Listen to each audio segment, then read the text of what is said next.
ராஜஸ்தான் குஜராத்தில் ஒரு ஃபேமஸான டால் டெலிகசி பஞ்ச் ரத்னா டால்னு சொல்லுவாங்க.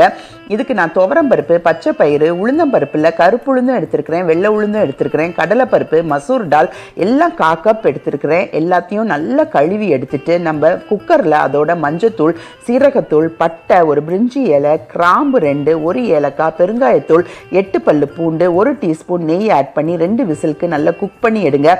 மறுபடியும் கடாயில் 1 டீஸ்பூன் நெய் ஆட் பண்ணி இஞ்சி பூண்டு பேஸ்ட், சின்ன வெங்காயம், பச்சை மிளகா, தக்காளி, கருவேப்பிலையை நல்லா வதக்கி விட்ட பிறகு பச்சை வாடை போகிற வரைக்கும் நீங்கள் வதக்கி விடுங்க. இதை நீங்கள் குக் பண்ண டாலில் நீங்கள் ஆட் பண்ணி அதோட சீரகத்தூள், கொத்தமல்லி தூள், மிளகாத்தூள், கரம் மசாலா, உப்பு, கொத்தமல்லி இலைகளையும் சேர்ந்து ஆட் பண்ணி மறுபடியும் 2 விசிலுக்கு நீங்கள் குக் பண்ணி எடுத்தீங்கன்னா உங்களுக்கு டால் ரெடி ஆயிரும். இதுக்கு தாளிப்பு தான் இதுக்கு ரொம்ப டேஸ்ட் கொடுக்கும்.